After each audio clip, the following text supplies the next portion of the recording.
बिस्मिल्लाहिर्रहमानिर्रहीम। आज मैं आपको व्यू सीरीज का जो है थोड़ा सा रैपिड एप्लीकेशन दिखाऊंगा। तो लेट्स से मैं क्रोम ओपन कर रहा हूँ और Vue C L I is a recommended way जिससे व्यू की फास्ट डेवलपमेंट की जाती है। जितनी भी मैंने आपको चीज़ें आपको मैनुअली बताई थी वो वो भी वो तो एक तरीका है सो है जिससे आप ना सिर्फ व्यू बल्कि एंगुलर रिएक्ट या कोई भी प्रोजेक्ट जो है वो आप उस तरीके से चलाएंगे। लेकिन अगर आपने सिर्फ व्यू नहीं करना है तो व्यू की रैपिड डेवलपमेंट के लिए जो है ना उन्होंने आपको कुछ टूल्स प्रोवाइड किए हैं जिसमें सी एल आई की ऑप्शन है, कमांड लाइन इंटरफेस। तो ये हर एक बड़ा फ्रेमवर्क जो है ना ये आपको प्रोवाइड करता है। एंगुलर में भी मिल जाएगा, रिएक्ट में भी मिल जाएगा आपको।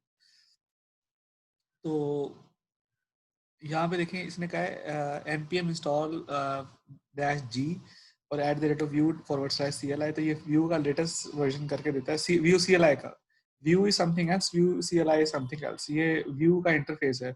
या अगर जिस तरह npm है इस तरीके से आपके पास यॉन है तो यॉन की command Yon global @view CLI है।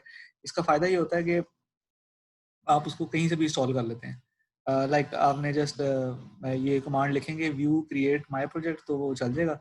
या आप ये दूसरी कमांड जो है वो व्यू UI के नाम से है। तो ये इसकी छोटी सी इंस्टॉलेशन है। तो हम जो है इसको चलाते हैं। लेट्स से मैं इसको एक नया प्रोजेक्ट चला रहा हूँ। लेट्स से मैं कहीं से भी व्यू लिखता हूँ तो ये देखें क्योंकि ग्लोबली इंस्टॉल्ड है तो लेट्स से मुझे ये इस टाइम जो इसका करंट वर्जन है ये मुझे दिखा रहा है यहाँ पे। तो आपने व्यू लिखा और लेट्स से हेल्प लिख रहे हो तो ये इसकी बाकी कमांड्स भी आ गई हैं यहाँ पे, ठीक है, जिसमें व्यू ऐड इंस्पेक्ट सर्व सब कुछ आ रहा है। मैं यहाँ पे क्या कर रहा हूँ, व्यू UI लिखा है। तो जैसे ही व्यू UI लिखा तो इसने जो है ऑटोमेटिकली एक डैशबोर्ड खोल देता है, ठीक है। मैं एक नया प्रोजेक्ट स्टार्ट करता हूँ। ये व्यू प्रोजेक्ट मैनेजर में जा रहा हूँ और यहाँ पे मैं क्रिएट कर रहा हूँ। क्रिएट जब कर रहा हूँ तो जो भी पाथ मैंने इसको देना मैंने इसको पाथ दिया और यहाँ पे मैं लेट्स से मैं इसको लिख रहा हूँ क्रिएट न्यू प्रोजेक्ट हेयर और यहाँ पे मैं लिख रहा हूँ डेमो। बिल्कुल लिखता हूँ GCS।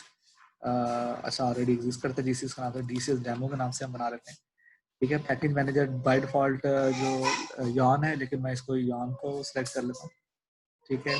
और ओवरराइड फोल्डर नहीं है, scaffold project without begin instructions नहीं। मैं चाह रहा हूँ कि ये आपको इंस्ट्रक्शंस नजर आए तो मैं चला देता हूँ। गिट रिपोजिटरी मैं इस टाइम डिसेबल कर रहा हूँ but it should be enabled.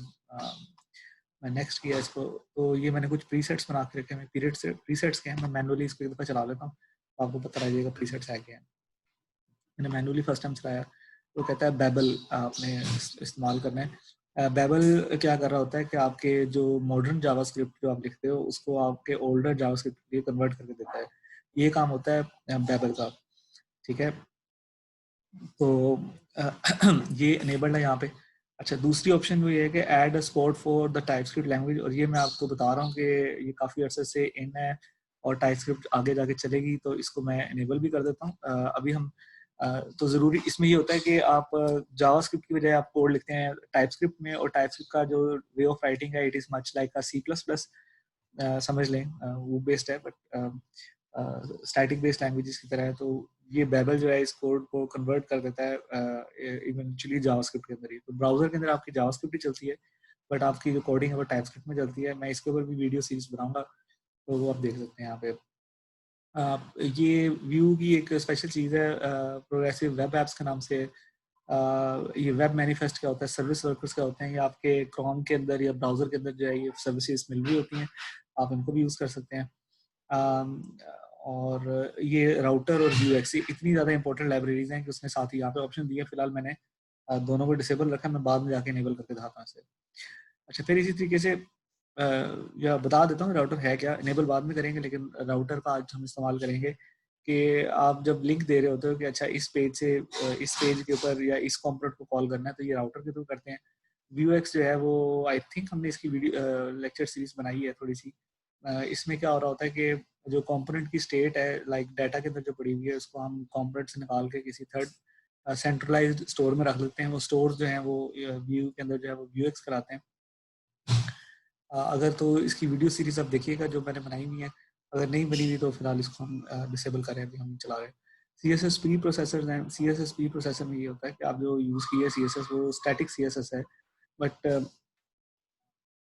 एक सेकेंड, स्टैटिक CSS है, तो जस्ट मेक श्योर कि ये ठीक है। हाँ, तो ये स्टैटिक CSS है, और लेकिन जो CSS यूज़ की जाती है वो सैस स्लैश स्टाइलस, ये तीन मेजर डायनेमिक CSS की चीज़ें हैं, जिसमें आप अगर थोड़ा सा ज़्यादा फ्लेक्सिबल वे में आप CSS लिखते हो, और इवेंचुअली जो है ना ये जो प्री प्रोसेसर है ये इसको कन्वर्ट कर देते हैं आपके नॉर्मल कंपाइल्ड CSS के अंदर। ठीक है, तो आजकल जितने भी बड़े फ्रेमवर्क्स हैं CSS के, वो सारे ज़्यादातर जो सैस में मिल जाते हैं आपको, सैस में, लेस में, स्टाइलस में, तो उसके कन्वर्टर मिलते हैं जिस तरह, बिल्कुल ऐसे ही जिस तरह बेबल मॉडर्न जावास्क्रिप्ट जो है वो कन्वर्ट कर ली जाती है, बेबल के थ्रू ट्रांसपाइल कर ली जाती है, इसी तरीके से जो मॉडर्न जो स्टाइलिंग है वो कन्वर्ट की जाती है ये कंपाइल्ड CSS के अंदर। ठीक है, तो अच्छा, फिर लिंटर है और फॉर्मेटर है। ये आपके कोड को जो है ना बेहतर खूबसूरत बनाते हैं, और फॉर्मेटर जो है वो कोड को बेहतर बनाता है, उसको ज़रा उसको पता होता है कि अच्छा ये वेरिएबल है, ये फलाना है, तो उसको कलर बेहतर कर देता है। और लिंटर जो है वो ये आपको फैसिलिटी प्रोवाइड करता है कि अगर आप कोई रूल्स के खिलाफ कोई कोड लिखते हैं तो वो आपको उस टाइम वार्निंग भी देता है। मिसाल के तौर पर आपने एक कंपोनेंट को जो है वो लाइब्रेरी इंक्लूड करवाई है और इसको यूज़ नहीं कर रहे, तो आपको हिंट में देगा कि भाई ये कोई मसला है, हो सकता है कि आपने इंक्लूड करवाई है, आपने यूज़ नहीं कर रहे, या यूज़ कर रहे हैं उसको इंक्लूड नहीं करवाया, तो वो आपको डिज़ाइन टाइम के ऊपर ही आपको चीज़ें बता देता है। अच्छा, फिर आते हैं यूनिट टेस्टिंग। हम वो अभी फिलहाल नहीं कर रहे, आनी चाहिए बट नहीं कर रहे। ये E2E है, इसको नहीं मुझे आइडिया इसका क्या है, end to end testing I don't know. और ये जो यूज़ कॉन्फ़िग फाइल्स हैं, instead of using package dot JSON, तो मैं इसको नहीं कर रहा, मैं पैकेज डॉट जेसन को ही लेके चलूँगा आपको। ठीक है जी, तो ये मैंने नेक्स्ट कर दिया। लिंट ऑन सेव है, जैसे ही आप सेव करें तो लिंट कर दे। ये गिट के हवाले से चीज़ें हैं। Use class style component syntax,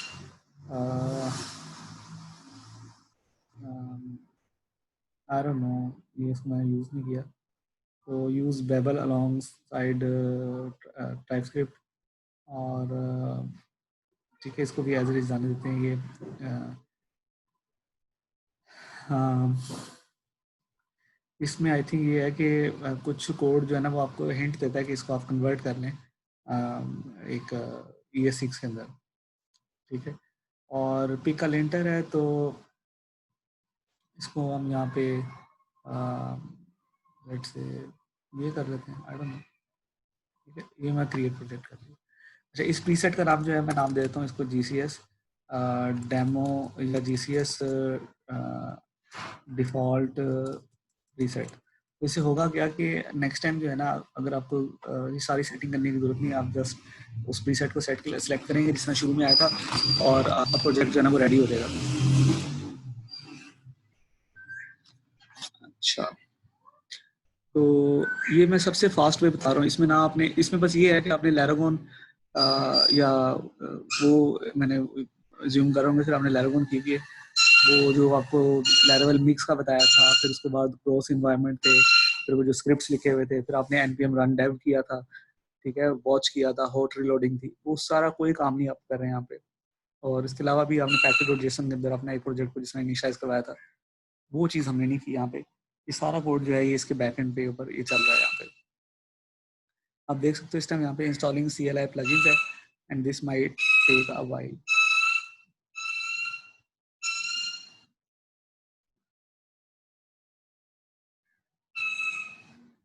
ठीक है, उसी जगह हम वापस जो है वो जाते हैं इसके ऊपर व्यू CLI के ऊपर। ठीक है, व्यू CLI पे जाते हैं, तो इसको थोड़ा पढ़ लेते हैं। वो कहता है कि यहाँ पे आपके पास कंपोनेंट्स बनाने की जगह है, नो नीड टू एजेक्ट, वो जो आप हर बारी उसको कंपाइल कर रहे होते हैं वो नहीं करना पड़ता, ऑटोमेटिकली हो रहा होता है। और क्या है इसके अंदर, अभी वर्जन 3 आने वाला है भाई इसका, तो वो भी आप देखिएगा। मैं उतनी देर एक VS कोड को ओपन किया एक को, और मैंने यहाँ पे लेट्स से एक ओपन फोल्डर किया, और ओपन फोल्डर के अंदर हमने अभी बनाया है GCS डेमो के नाम से, उसको मैं सिलेक्ट कर लेता हूँ।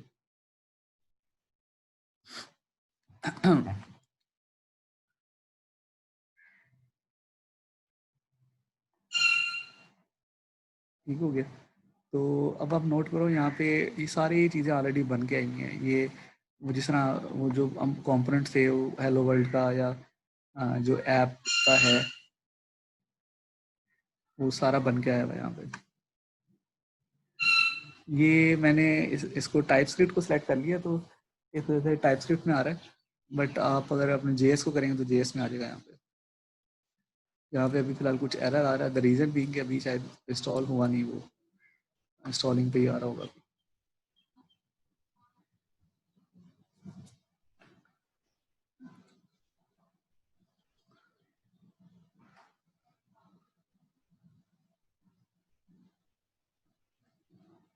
थोड़ा टाइम लेगा, रनिंग कंप्लीशन हुक से। तो अच्छा, अभी आपका प्रोजेक्ट क्रिएट हो गया, और it's very easy to run a project. यहाँ पे आप टास्क में जाएंगे, टास्क में जाने के बाद आप ये सर्व पे जाएंगे, सर्व पे जाने के बाद आप ये रन टास्क कर देंगे। तो बैक एंड के ऊपर जो है ये इस प्रोजेक्ट को जो है वो रन करता है यहाँ पे। As you can see compiles and hot reloads for development आ गया यहाँ पे।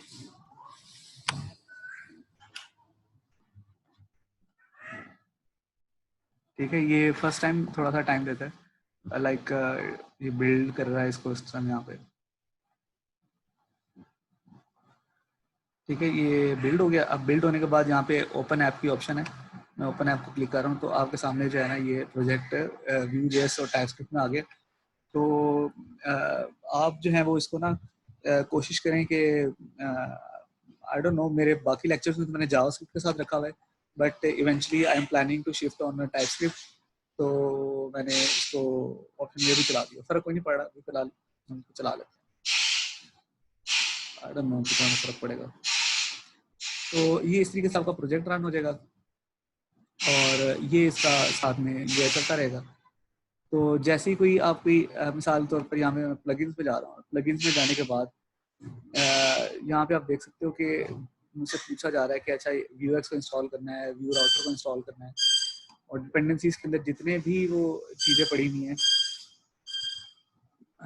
वो प्रोजेक्ट्स इससे रिलेटेड जो इंस्टॉल्ड है वो आ गए, और जो इंस्टॉल करने वो आ गए। मैं यहाँ पे इंस्टॉल एक करता हूँ, और इंस्टॉल में मिसाल के तौर पर एक ये जितने भी npm के मॉड्यूल्स हैं वो सारे के सारे आ जाएंगे आप। ठीक है, तो लोडैश भी एक बड़ा इंपॉर्टेंट मॉड्यूल है अगर आपने कोई रे के साथ काम करना हो। तो as you can see 115 million लोगों ने डाउनलोड किया हुआ है, तो इट मीन्स कि ये सब मोस्ट यूज्ड वन।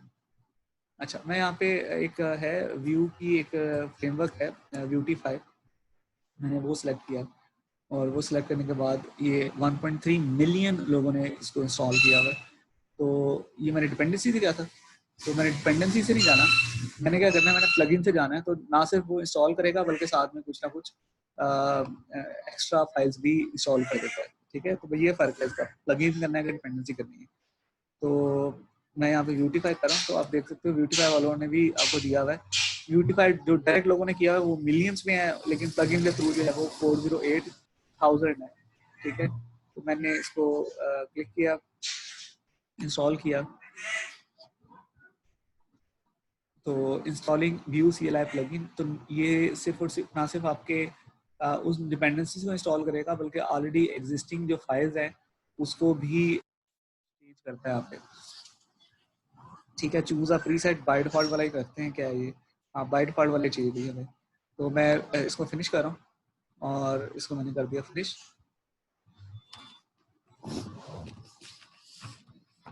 अच्छा, जब तक ये हो रहा है मैं आपको दिखाता हूँ कि what the hell is Vuetify। Vuetify एक मटेरियल डिज़ाइन, जिस तरह बूटस्ट्रैप है, इस तरह गूगल का जो डिज़ाइन गाइडलाइन है उसे मटेरियल डिज़ाइन देते हैं। तो उस मटेरियल गाइडलाइन को यूज़ करते हुए व्यू ने अपना कंपोनेंट फ्रेमवर्क बना के दिया हुआ है, ठीक है। जिस तरह बिल्कुल इस तरीके से जिस तरह आपको बूट स्ट्रैप का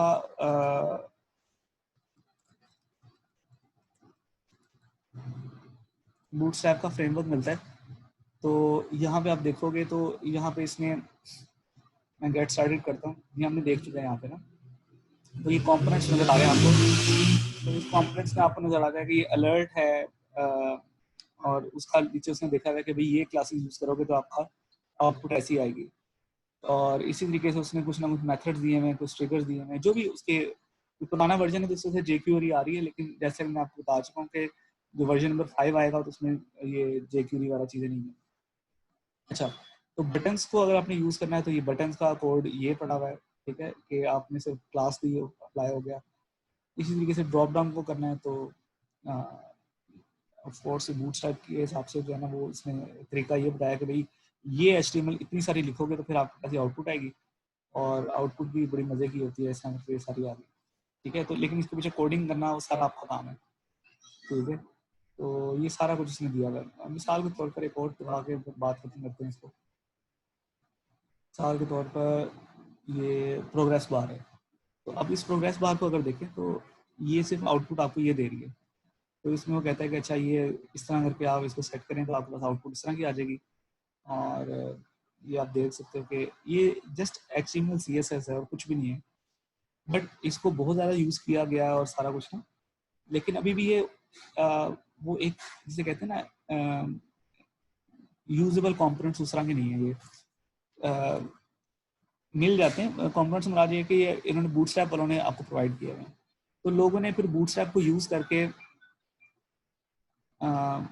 व्यू प्लस बूटस्ट्रैप अगर हम देखें तो लोगों ने बूटस्ट्रैप व्यू के नाम से लेट्स से कंपोनेंट लाइब्रेरी है, जिसमें बूटस्ट्रैप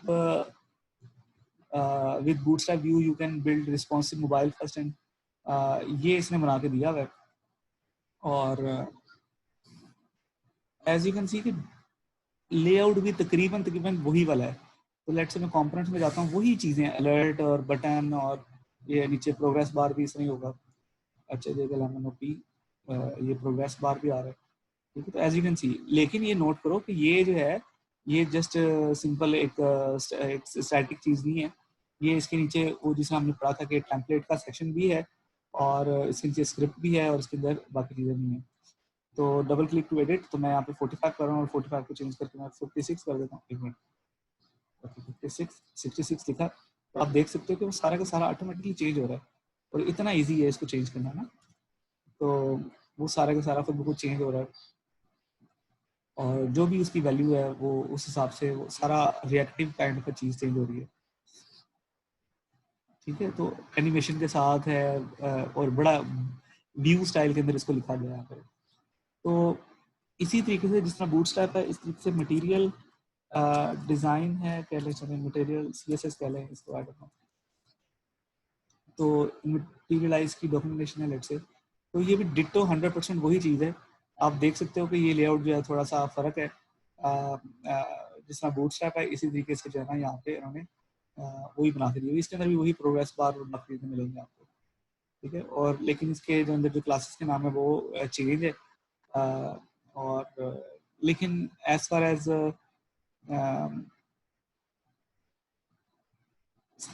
कंसेप्ट इज कंसर्न तो वो काइंड ऑफ रिस्पॉन्सिव डिजाइन है। अभी देखिए ऑलरेडी उन्होंने बना के दिए हैं, जिस तरह बूटस्ट्रैप के अंदर मिल जाते हैं इस तरह मटेरियल के अंदर मिल जाते हैं। तो बूटस्ट्रैप की बड़ी मार्केट है और मटेरियल की भी बड़ी मार्केट है, तो ये ऑलरेडी बने बनाए मिल जाते हैं आपको। तो अगर आपने इसको यूज़ करना है आप इसको यूज़ कर लें। और हाँ, बात आते हैं इसके ऊपर, तो जो व्यू है तो व्यू की कंपोनेंट लाइब्रेरी जो कि मटेरियल को यूज़ करती है उसका नाम उसने रखा हुआ है ब्यूटीफाई। तो ब्यूटीफाई जो है बहुत सारे फ्रेमवर्क से बेहतर फ्रेमवर्क है। बूटस्ट्रैप व्यू अभी आपने देखा, व्यूफाई है, एलिमेंट व्यू है, कर्सर है, तो ये अच्छा है। तो इस वजह से हम इसको ना लेके चल रहे हैं और ये जस्ट कंपोनेंट्स प्रोवाइड करेगी आपको, बाकी काम सारे आपके हैं। इसको मैंने ओपन किया तो एज यू कैन सी के ये भी बिल्कुल उसी तरीके से जो है ना प्री मेड लेआउट्स हैं। यहाँ पे UI कंपोनेंट्स पड़े हुए हैं यहाँ पे, ठीक है, जो कि अभी आपने देखे। तो ये वही कार्ड, वही कैलेंडर, वही चिप्स, ये सारा कुछ वो पड़ा हुआ है। तो मिसाल के तौर पर जो सबसे फेमिलियर है, मैं आपको बटन दिखाता हूँ। तो ये बटन को के ऊपर क्लिक किया, तो अब ये बटन के अंदर देखें तो ये सिर्फ ये डायनेमिक बटन है, ठीक है, ये सिर्फ नॉर्मल बटन नहीं है। आप नोट कीजिएगा कि इसको इसको अगर आपने यूज़ करना है तो इसका यूजेज भी इसमें नीचे दिया होगा। ये आप देख सकते हो कि काफ़ी वैरायटी है इसके अंदर यहाँ पे पड़ी हुई ना। ये इस तरह की चीज़ बनाना, ये सारी चीज़ें जो है ना वो नॉर्मल फ्रेमवर्क में नहीं होती हैं, इन्होंने इस पर प्रोवाइड की हुई है। इसका यूज़ देखें कितना आसान है। ये इसने साथ में व्यू सोर्स भी दिया हुआ है, और let's say editing code pen दिया हुआ है इसने। तो मैं इसको कोड पेन में ओपन कर रहा हूँ। कोड पेन के अंदर आप रन टाइम के ऊपर प्लेग्राउंड होता है, वो आप उसको टेस्टिंग कर लेते हैं। इस कोड को अगर आप देखो तो यहाँ पे आपको जिस तरह क्लासेस के साथ काम करते थे, डिव क्लास कंटेनर की होती थी और क्लास बूटस्ट्रैप के अंदर क्लास रो भी लगाते थे, तो यहाँ पे उसने कॉम्पोनेंट ही जो है ना वो इस्तेमाल किया हुआ है। तो ये फ़र्क है। आई होप कि बात समझ में आई होगी। बूटस्ट्रैप के अंदर या बाकी फ्रेमवर्क के अंदर आप HTML के कंपोनेंट्स होते थे, लाइक डेव हो गया, इमेज हो गया, टेबल हो गया, TR हो गया, और उसके अंदर आप क्लासेस के जरिए काम कर रहे होते थे।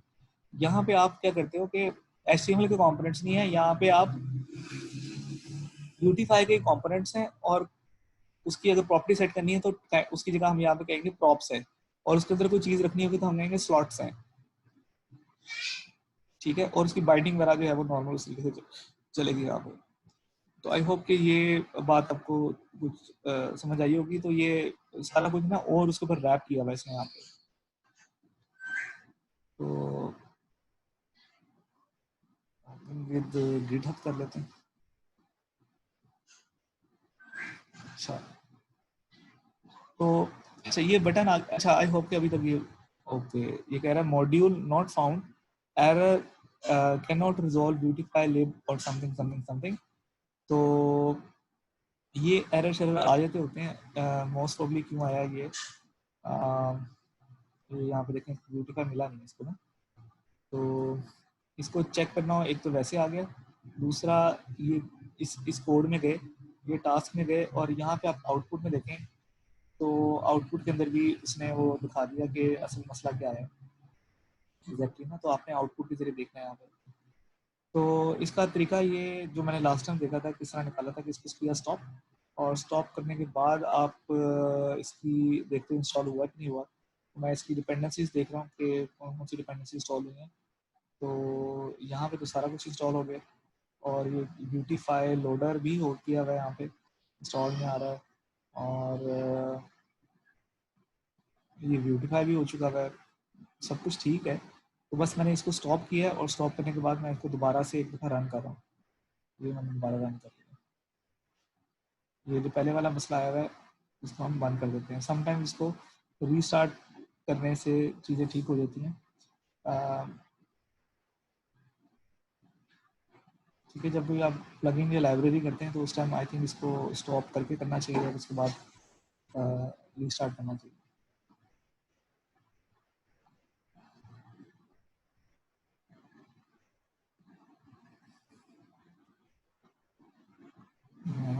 Within 29 seconds.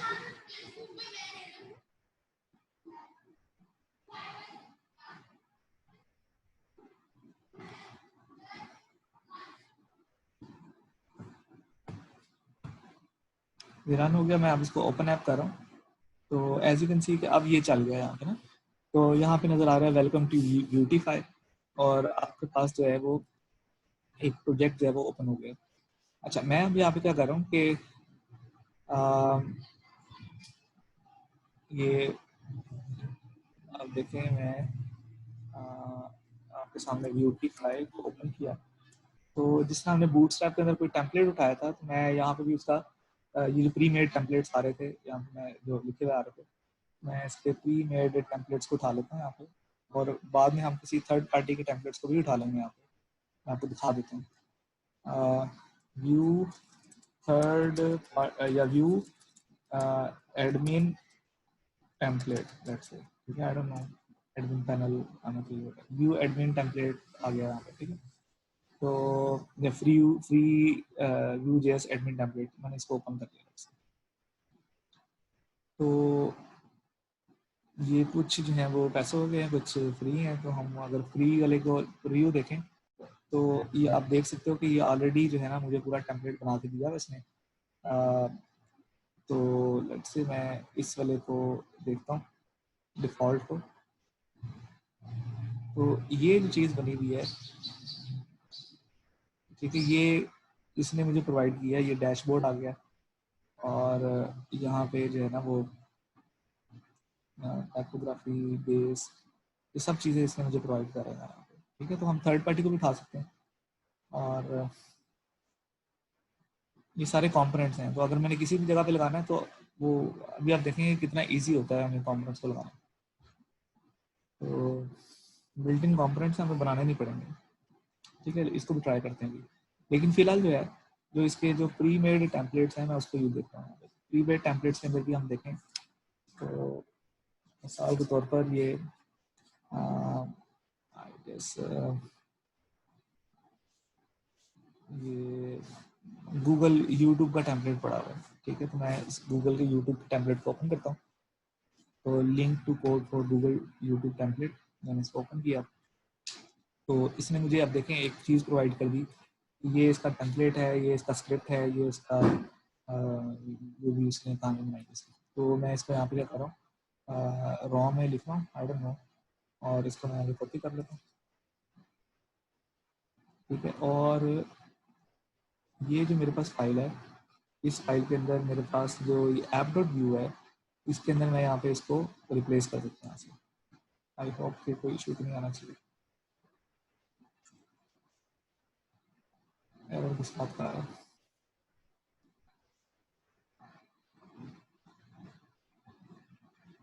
एरर तो कोई नहीं आना चाहिए। और ये किस बात का एरर आ रहा है? माउस लेके जाए ऊपर तो expected indentation of zero space but found something इतनी मसले। आई नो, मैंने इसको इंडेंटेशन भी कर दी तो वो इसने ठीक कर दिया इसको।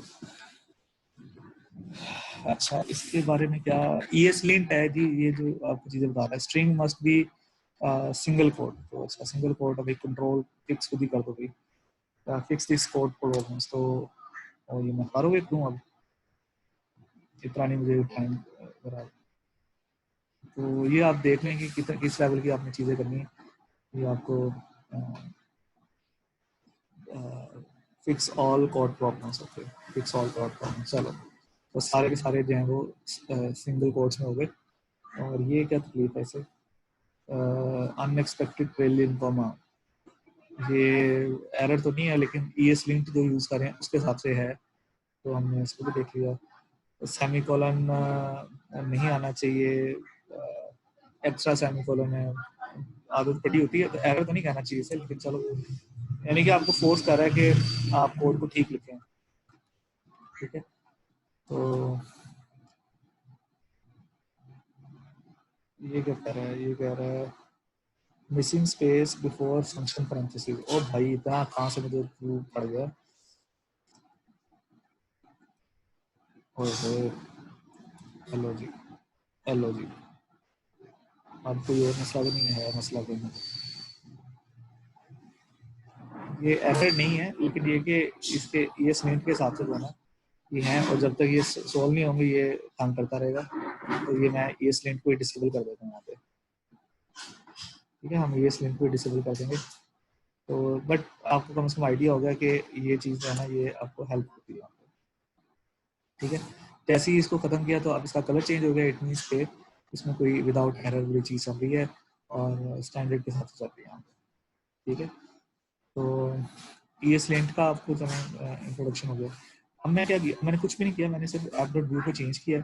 और अगर मैं अपने main.js या main.ts को चेक करें तो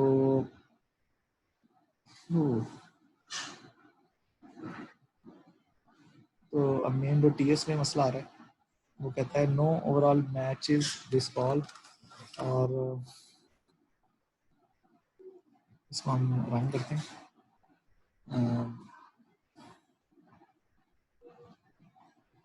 इसको मैंने रन किया। अब आप देख सकते हो कि ये मेरा प्रोजेक्ट है और इस टाइम जो है ना ये बिल्कुल यूट्यूब वाला लेआउट सा बन गया यहाँ पे। तो और ना सिर्फ ये बन गया बल्कि ये सारा ये इसके पीछे जो कोड है ये सिर्फ HTML नहीं है, इसके पीछे Vue.js का कोड है यहाँ पे। ये Vue टूल टिप है यहाँ पे, ठीक है। और मैं आपको दिखा देता हूँ, वेरीफाई करा देते हैं। इसमें फायरफॉक्स में हूँ, मैंने ये क्रोम डेव टूल्स ओपन किए हुए हैं।